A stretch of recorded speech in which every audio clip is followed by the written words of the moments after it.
Hello guys, welcome to another video of LitBees. ലിറ്റ്ബീസിൻ്റെ മറ്റൊരു വീഡിയോയിലേക്ക് എല്ലാവർക്കും സ്വാഗതം.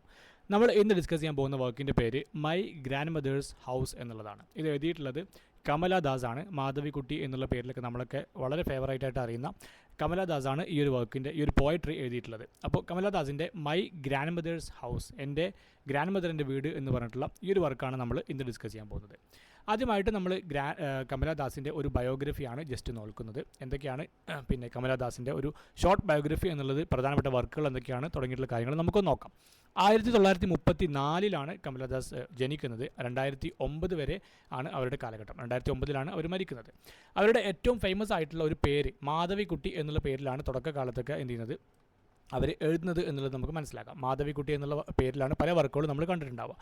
മാർച്ച് 31, 1934 പുന്നയൂർക്കുളം, കേരളത്തിലുള്ള പുന്നയൂർക്കുളത്ത് വളരെ വലിയൊരു ലിറ്റററി ഫാമിലിയിൽ തന്നെയാണ് മാധവിക്കുട്ടി അല്ലെങ്കിൽ കമലദാസ് ജനിക്കുന്നത്.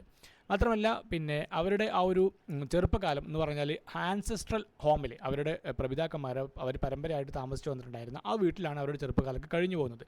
അതുകൊണ്ട് തന്നെയാണ് നമ്മുടെ ഈ ഒരു ഗ്രാൻഡ് മദേഴ്സ് ഹൗസ് എന്ന് പറഞ്ഞിട്ടുള്ള ഇങ്ങനെ ഇത്രയും ടോപ്പായിട്ടുള്ള ഒരു വർക്ക് പ്രൊഡ്യൂസ് ചെയ്യാൻ തന്നെ അവർക്കൊക്കെ ഒരു മോട്ടീവ് ആവുന്നത്. First English poetry Kamala Das produce ചെയ്യുന്നത്, first English poetry collection summer in Calcutta എന്ന് പറഞ്ഞിട്ടുള്ള വർക്കാണ് അവരുടെ ഫസ്റ്റ് ഇംഗ്ലീഷ് പോയട്രി ആയിട്ട് വരുന്നത് എന്നുള്ളത് മനസ്സിലാക്കി വെക്കണം. The first English poetry summer in Calcutta എന്ന് പറഞ്ഞിട്ടുള്ള വർക്കാണ്. ഓക്കെ, പിന്നെ പെന്നയും മാധവിക്കുട്ടി എന്നുള്ളതാണ് ഇത് നമ്മൾ നോട്ട് ചെയ്ത് വെക്കണം. പിന്നെ അവരുടെ പോയട്രി എന്ന് പറയുമ്പോൾ വളരെ ഡീപ്ലി പേഴ്സണൽ ആയിട്ടുള്ള വർക്കുകളാണ് അധികം അവർ എഴുതിയിട്ടുള്ളത്. മാത്രമല്ല പലതും ഓട്ടോബയോഗ്രഫിക്കൽ ടച്ച് കൂടി നമുക്കതിൽ കാണാൻ പറ്റുന്നുണ്ട്. പിന്നെ ഒരുപാട് അവരുടെ തീമുകൾ എന്ന് പറഞ്ഞു കഴിഞ്ഞാൽ പ്രധാനമായിട്ടും പിന്നെ traditional notion of female roles, സമൂഹത്തിലുള്ള പിന്നെ സ്ത്രീകളുടെ ഫീമെയിൽ റോൾ, അതുപോലെ തന്നെ ഇന്ത്യൻ സൊസൈറ്റിയിൽ സ്ത്രീകൾ വഹിക്കുന്ന ഒരുപാട് അവർ നേരിടുന്ന പല പ്രശ്നങ്ങളും തുടങ്ങിയിട്ടുള്ള തീമുകളാണ് പ്രധാനമായിട്ടും കമലദാസ് ചർച്ചയ്ക്കെടുക്കുന്നത്. 1999 കമലദാസ് എന്ത് ചെയ്യുന്നുണ്ട്, ഇസ്ലാമിലേക്ക് കൺവേർട്ട് ആവുന്നുണ്ട്. ഇത് വളരെ വലിയ കോൺട്രവേഴ്സിയൊക്കെ ഉണ്ടാക്കിയൊരു സംഭവമായിരുന്നു. അങ്ങനെ അതിനുശേഷമാണ് കമല സുരയ്യ എന്ന് പറഞ്ഞിട്ടുള്ള പേര് അവർ സ്വീകരിക്കുന്നത് എന്നുള്ളത് കൂടി നമ്മൾ മനസ്സിലാക്കി വെക്കണം. ഇനി പ്രധാനപ്പെട്ട വർക്കുകൾ നോക്കുകയാണെന്നുണ്ടെങ്കിൽ ഇവരുടെ പോയട്രി കളക്ഷൻസ് നോക്കുകയാണെന്നുണ്ടെങ്കിൽ സമ്മർ ഇൻ കൽക്കട്ട ഏറ്റവും ഫസ്റ്റ് വർക്ക് നമ്മൾ പറഞ്ഞു. 1965 ഇത് പ്രൊഡ്യൂസ് ചെയ്യുന്നത്. മാത്രമല്ല ദ ഡിസെൻഡൻസ് എന്ന് പറഞ്ഞിട്ടുള്ള മറ്റൊരു വർക്ക് അവർ എഴുതുന്നുണ്ട്. അതുപോലെ തന്നെ ദ ഓൾഡ് പ്ലേ ഹൗസ്, ഇതൊക്കെ പോയട്രി കളക്ഷൻസിൽ വരുന്നതാണ്. ഇനി പ്രോസ് വർക്ക് നോക്കുകയാണെന്നുണ്ടെങ്കിൽ അവരുടെ ഏറ്റവും ഫേമസ് ആയിട്ടുള്ള ഓട്ടോബയോഗ്രഫി മൈ സ്റ്റോറി, എൻ്റെ കഥ എന്നുള്ള പേരിൽ മലയാളത്തിൽ നമ്മൾ അറിയുന്ന മൈ സ്റ്റോറി 1976 അവർ പ്രൊഡ്യൂസ് ചെയ്യുന്നത്. മാത്രമല്ല ഒരുപാട് കോൺട്രവേഴ്സിയൊക്കെ ഉണ്ടാക്കിയ ഒരുപാട് ആളുകൾ പ്രൈസ് ചെയ്ത ഒരു വർക്കാണ് ഈ ഒരു മൈ സ്റ്റോറി എന്നുള്ളത് കൂടി മനസ്സിലാക്കുക. അപ്പോൾ ഇതൊക്കെയാണ് ഒരുപാട് പിന്നെ പേഴ്സണൽ ആയിട്ടുള്ള ബയോഗ്രഫിക്കൽ ആയിട്ടുള്ള കാര്യങ്ങൾ കമലദാസിനെ കുറിച്ച് പറയാൻ. ഇനി നെക്സ്റ്റ് നമ്മൾ ഈ ഒരു വർക്കിലേക്ക് വരാം. മൈ ഗ്രാൻഡ് മദേഴ്സ് ഹൗസ് എന്ന് പറയുന്ന വളരെ ഫേമസ് ആയിട്ടുള്ള ഒരു പോയട്രി ഞാനിവിടെ കൊടുത്തിട്ടുണ്ട്. പോയട്രീൻ്റെ ടെക്സ്റ്റ് നമുക്ക് ഓരോരോ പാരഗ്രാഫ് ആയിട്ട് ഇത് ഡിസ്കസ് ചെയ്തെടുക്കാം. ആദ്യമായിട്ട് നോക്കുകയാണെന്നുണ്ടെങ്കിൽ first there is a house now far away where once I received love. That woman died. The house withdrew into silence. Snakes moved. Among books, I was then too young to read, and my blood turned cold like the moon. അപ്പോൾ ഏറ്റവും തുടക്കത്തിൽ തന്നെ വളരെ ഒരു emotional ആയിട്ടുള്ള ടച്ചോട് കൂടിയാണ് എന്ത് ചെയ്യുന്നത്, വളരെ ദുഃഖപൂർണ്ണമായിട്ടുള്ള ഒരു നൊസ്റ്റാൾജിക് ടോണിലാണ് എന്ത് ചെയ്യുന്നത് കമലദാസ് പോയട്രി സ്റ്റാർട്ട് ചെയ്യുന്നത് തന്നെ. അല്ലേ, ഇതിൻ്റെ ഒരു ടോണിൽ നമുക്ക് സ്റ്റാർട്ടിങ്ങിൽ ഒരു പാരഗ്രാഫ് വായിച്ചാൽ തന്നെ ഇത് എങ്ങനെയാണ് ഇതിൻ്റെ ടോൺ എന്നുള്ളത് നമുക്ക് മനസ്സിലാക്കാൻ പറ്റും. വളരെ നൊസ്റ്റാൾജിക്കാണ്, അവർ ഓർത്തുകൊണ്ടിരിക്കുകയാണ് അവരുടെ പഴയ ആ ഒരു കാലഘട്ടത്തെക്കുറിച്ച്, അവരുടെ ആ ഒരു വീടിനെക്കുറിച്ച്. അപ്പോൾ ആ ഹൗസ് എന്നുള്ളത് നോ ഫാർ അവേ, ഒരുപാട് ദൂരത്താണ് ഇപ്പോൾ അവർ മുമ്പ് താമസിച്ചിരുന്ന ആ വീടുള്ളത്.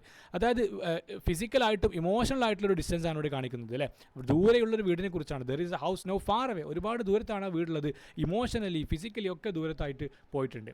അപ്പോൾ ഐ റിസീവ്ഡ് ലവ്, എനിക്ക് സ്നേഹം കിട്ടിയിരുന്ന ആ ഒരു വീടിനെ കുറിച്ച്, അല്ലേ, മുമ്പ് എനിക്ക് സ്നേഹം കിട്ടിയിരുന്ന ഒരു വീടാണ് എൻ്റെ വല്യമാൻ്റെ, എൻ്റെ ഗ്രാൻഡ് മദറിൻ്റെ വീടാണത്. ആ വീടിനെ കുറിച്ചാണ് അവർ ഓർത്തുകൊണ്ടിരിക്കുന്നത്.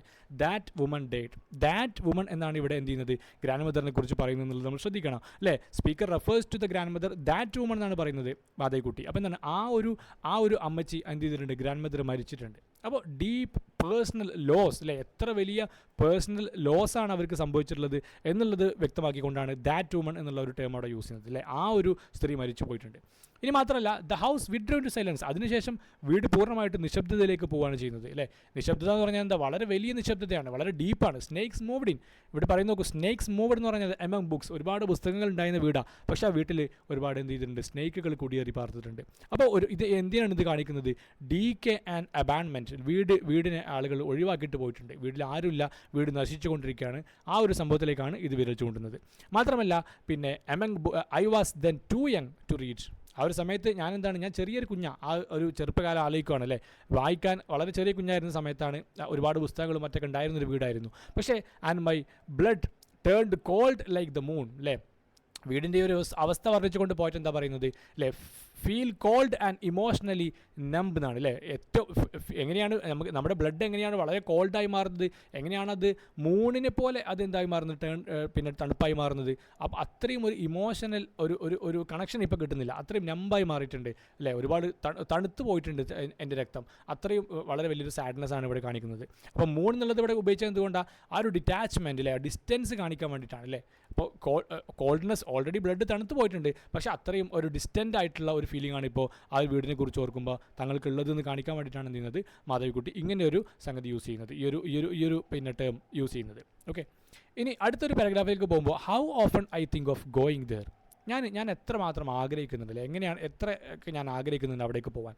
To peer through blind eyes of windows or just listen to the frozen air or in wild despair pick an armful of darkness to bring here to lie behind my bedroom door like a brooding dog അല്ലേ. ഇവിടെ എങ്ങനെയാണ് ആ ഒരു വീട്ടിലേക്ക് തിരിച്ചു പോകുന്നതിനെ കുറിച്ച് അവർ ആലോചിക്കുകയാണ്. പക്ഷേ എങ്ങനെയാണ് ഞാൻ അവിടെ പോയിട്ട് to peer through the blind eyes of windows, ആ ഒരു ജനലിലൂടെ കൂടി എനിക്ക് എത്തി നോക്കണം അല്ലേ. എങ്ങനെ ബ്ലൈൻഡ് ആയിട്ടുള്ള ജനലിയാണ് അല്ലേ, ബ്ലൈൻഡ് ഐസ് ഓഫ് വിൻഡോസ് എന്നാണ് ഇവിടെ പറയുന്നത്. വിൻഡോസ് എന്ന് പറയുമ്പോൾ ജനലുകൾ എന്ന് പറഞ്ഞാൽ പൊതുവേ നമുക്ക് പുറത്തേക്ക് തുറക്കാനുള്ള നമുക്ക് ലോകം കാണാനുള്ള ജനലുകളാണ്. പക്ഷേ ഇവിടെ നോക്കൂ, ബ്ലൈൻഡ് ഐസ് ഓഫ് വിൻഡോസ് എന്ന് പറഞ്ഞാൽ പേഴ്സണിഫിക്കേഷനോട് ഉപയോഗിക്കുന്നതായി കാണാൻ പറ്റും. ഒരാളുകൾക്ക് കൊടുക്കുന്ന പിന്നെ മനുഷ്യന്മാർക്ക് കൊടുക്കുന്ന പിന്നെ ഒരു ഡെഫിനിഷൻ ഇവിടെ കൊടുത്തതായിട്ട് നമുക്ക് കാണാൻ പറ്റും. അപ്പോൾ എന്താ, windows are no longer to look out. പുറത്തേക്ക് നോക്കാൻ പറ്റുന്ന രീതിയിലല്ല വിൻഡോസ് ഇപ്പോൾ ഉള്ളത്. പക്ഷേ എന്തായി മാറിയിട്ടുണ്ട്, ദേ ആർ ലൈഫ്ലെസ്. അതൊക്കെ നിർജ്ജീവമായിട്ട് പോയിട്ടുണ്ട് എന്നാണ് കവി ഇവിടെ പറയാൻ വേണ്ടി ശ്രമിക്കുന്നത് അല്ലേ. അപ്പോൾ ആ വീട് പോലെ തന്നെ അതിന് ജനലുകളും എന്തായിട്ടുണ്ട്, ബ്ലൈൻഡായി മാറിയിട്ടുണ്ട്, ലൈഫ്ലെസ് ആയി മാറിയിട്ടുണ്ട്. മാത്രമല്ല or frozen air, just to listen to the frozen air എന്ന് പറയുന്നുണ്ട് ഇവിടെ. ഫ്രോസൺ, ഇപ്പോൾ ഫ്രോസൺ എന്തുകൊണ്ടാണ് ഉപയോഗിച്ചത് ഇവിടെ, ഫ്രോസൺ എന്നുള്ള ടേം യൂസ് ചെയ്യുന്നത് എന്തുകൊണ്ടാണ്, stillness, death and emotional coldness സൂചിപ്പിക്കാൻ വേണ്ടിയിട്ടാണ് അല്ലേ.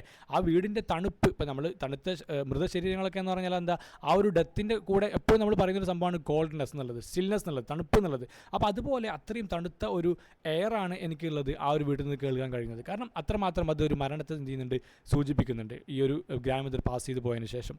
Or in wild despair pick an armful of darkness to bring it here to lie behind my bedroom. പിന്നെ കവി വീണ്ടും പറയുകയാണ് അല്ലേ, ഞാൻ പിന്നെ എന്തിനാണ് ആ വീട്ടിലേക്ക് പിന്നെ തിരിച്ചു പോകേണ്ടത്, എന്ത് കാര്യത്തിന് വേണ്ടിയിട്ടാണ് അല്ലേ, ഒരു ആംഫുൾ ഓഫ് ഡാർക്ക്നെസ്സിന് വേണ്ടിയിട്ടാണോ അല്ലേ, ഒരു ഡാർക്ക്നെസ്സിൻ്റെ ഒരു കൈ മുട്ടിയിൽ ഞാൻ എടുക്കാൻ വേണ്ടിയിട്ടാണോ. അപ്പോൾ ആംഫുൾ ഓഫ് ഡാർക്ക്നെസ് എന്ന് പറയുന്നത് എന്തുകൊണ്ടാണ്, a for memories, sorrows or love എന്നാണ് അല്ലേ. ഞാൻ ഇരുട്ടിൻ്റെ ഒരു മുഷ്ടി ഇരുട്ടെടുക്കുക എന്ന് പറയുമ്പോൾ അതിനർത്ഥം എന്താ, ഞാൻ അത്രയും പിന്നെ മെമ്മറീസിനെ, ആ ഒരു ദുഃഖങ്ങളെ ഞാൻ ഒരു കയ്യിലെടുത്ത് എനിക്ക് കൊണ്ടുവരാൻ വേണ്ടിയിട്ടാണോ. അങ്ങനെ കൊണ്ടുവരുമ്പോൾ എവിടേക്കാണ് ഞാനത് കൊണ്ടുവരുന്നത്, എൻ്റെ വീട്ടിൻ്റെ ബെഡ്റൂമിലേക്ക്. അങ്ങനെ അത് ബെഡ്റൂമിലേക്ക് എത്തുമ്പോൾ അതെന്താവും, പിന്നെ behind my bedroom door like brooding dog എന്നാണ് പറയുന്നത്. അപ്പോൾ ബ്രൂഡിങ് ഡോഗ് എന്ന് പറഞ്ഞാൽ എന്താ, എൻ്റെ വീടിൻ്റെ വെളിയിൽ ഇങ്ങനെ പുറത്ത് എപ്പോഴും ഞാൻ വളർത്തുന്ന ഒരു പട്ടിയെ പോലെ, ഒരു നായെ പോലെ അതെന്താവും, എപ്പോഴും കോൺസ്റ്റൻ്റ് ആയിട്ട് ആ ഒരു ദുഃഖം എൻ്റെ കൂടെ തന്നെ ഇങ്ങനെ നിലനിൽക്കും എന്ന് പറയാൻ വേണ്ടിയിട്ടാണ് ഈ വരി ഉപയോഗിച്ചത്. അപ്പോൾ നമ്മൾ വളർത്തുന്ന നായ്ക്കൾ എന്ന് പറഞ്ഞാൽ അത് എപ്പോഴും ചുറ്റിപ്പറ്റി ബെഡ്റൂമിൻ്റെ ചുറ്റുവട്ടത്ത് ഇങ്ങനെ ഉണ്ടാവും. അപ്പോൾ അതുപോലെ ഞാൻ ഒരു ആംഫുൾ ഓഫ് ഡാർക്ക്നെസ് മെമ്മറീസ് ഞാൻ എടുക്കുകയാണെന്നുണ്ടെങ്കിൽ അത് എൻ്റെ കൂടെ തന്നെ എൻ്റെ ബെഡ്റൂമിൻ്റെ ചുറ്റുവട്ടത്തായിട്ട് ഇങ്ങനെ തളം കെട്ടി നിൽക്കും ആ ഒരു ദുഃഖവും ആ ഒരു പ്രയാസവും എന്നാണ് കവി ഇതിലൂടെ പറയാൻ വേണ്ടി ശ്രമിക്കുന്നത്. അപ്പോൾ അതാണ് രണ്ടാമത്തെ പാരഗ്രാഫ്. ഇനി മൂന്നാമത്തേലേക്ക് വരുമ്പോൾ, you cannot believe darling can you that I lived in such A house and was proud അല്ലേ. അവർ വീണ്ടും ആ ഒരു നൊസ്റ്റാൾജിക് ഇതിലേക്ക് പോവാണ്. എനിക്ക് ഒരിക്കലും ഡാർലിംഗ്, വളരെ ഡാർലിങ്ങിനെ വിളിച്ചിട്ട് തൻ്റെ ഏറ്റവും ലവ് ഒരു പാർട്ട്ണറോട് പറയുന്നത് പോലെ പേഴ്സണൽ അഡ്രസ്സ് നടത്തിക്കൊണ്ടാണ് പറയുന്നത്, ഇൻറ്റിമേറ്റ് ആയിട്ടുള്ളൊരു അഡ്രസ്സ് നടത്തിക്കൊണ്ടാണ് പറയുന്നത്. നിനക്ക് ഒരിക്കലും വിശ്വസിക്കാൻ കഴിയില്ല, ഞാൻ അത്തരം ഒരു വീട്ടിൽ ഞാൻ താമസിച്ചു, ഞാൻ ജീവിച്ചു എന്ന് പറയുന്നത്, ആ ജീവിതത്തിൽ ഞാൻ വളരെ പ്രൗഡായിരുന്നു എന്ന് പറയുന്നത് നിനക്ക് ഒരിക്കലും വിശ്വസിക്കാൻ കഴിയില്ല. മാത്രമല്ല പിന്നെന്ത് ചെയ്യാണ് ചെയ്യുന്നത്, ആ ഒരു പ്രൗഡ്നെസ് ഒക്കെ കഴിഞ്ഞ് ഞാൻ സ്നേഹിക്കപ്പെട്ടിരുന്ന ആ ഒരു വീടിനെ കുറിച്ച് ഇപ്പോൾ ലാമെൻറ്റ് ചെയ്തുകൊണ്ട് അവർ പറയുകയാണ് അല്ലേ, I would have lost my way and beg no strangers for love. ഇപ്പോൾ എന്തായി, അതൊക്കെ നഷ്ടപ്പെട്ടു പോയിട്ടുണ്ട്. പക്ഷേ ഞാനിപ്പോൾ എന്തിനു വേണ്ടിയിട്ട്, ഞാൻ ഒരിക്കലും പ്രൗഡായിരുന്ന ആ ഒരു മൊമെൻറ്റിൽ നിന്ന് മാറിയിട്ട് ഞാനിപ്പോൾ എന്താണ്, സ്ട്രേഞ്ചേഴ്സിനോട്, അന്യരായിട്ടുള്ള ആളുകളോട് ഞാൻ എന്താണ് ഇപ്പോൾ ഒരു പ്രണയത്തിന് വേണ്ടി തേടിക്കൊണ്ടിരിക്കുകയാണ്. കാരണം ആ വീട്ടിൽ എനിക്ക് ഒരുപാട് പ്രണയം കിട്ടിയിരുന്നു, ഗ്രാൻഡ് മദറിൻ്റെ വീട്ടിൽ. പക്ഷേ ഇപ്പോൾ എന്തായിട്ടുണ്ട്, എനിക്ക് ആ പ്രൗഡ് ഫീലിംഗ് ഒക്കെ നഷ്ടപ്പെട്ട് എനിക്ക് സ്നേഹിക്കാൻ ആളില്ലാതെ ഞാനിപ്പോൾ പലവരോടും എന്തിനാണ് ഒരു ഇമോഷണൽ കണക്ഷന് വേണ്ടി, അതല്ലെങ്കിൽ ഒരു ഫിസിക്കൽ കണക്ഷന് വേണ്ടിയിട്ടൊക്കെ ഞാനിപ്പോൾ തേടിക്കൊണ്ടിരിക്കുകയാണെന്ന് എന്നുള്ളൊരു ചിന്തയാണ് അവർ ലാസ്റ്റ് കൊണ്ടുവരുന്നത്. She pleads for any form of affection, എന്തെങ്കിലും ഒരു സ്നേഹം, എന്തെങ്കിലും ഒരു തരം സ്നേഹത്തിന് വേണ്ടിയിട്ട് അവരെന്ത് ചെയ്യാണ്, ഇപ്പോൾ തേടിക്കൊണ്ടിരിക്കുകയാണ്. At least in words if not in deeds. ഒന്നെങ്കിൽ വേർഡ്സ്, വാക്കുകൾ കൊണ്ടോ അതല്ലെങ്കിൽ എന്തെങ്കിലും പ്രവർത്തികൾ കൊണ്ടോ ഉള്ള സ്നേഹമാണ് അവരിപ്പോൾ തേടിക്കൊണ്ടിരിക്കുന്നത്. അപ്പോൾ ഈ ഒരു അവസാനത്തെ ഒരു ക്ലോസ് ലൈൻസ് എന്ന് പറഞ്ഞാൽ ഭയങ്കര ട്രാജിക് നോട്ടാണ് അല്ലേ.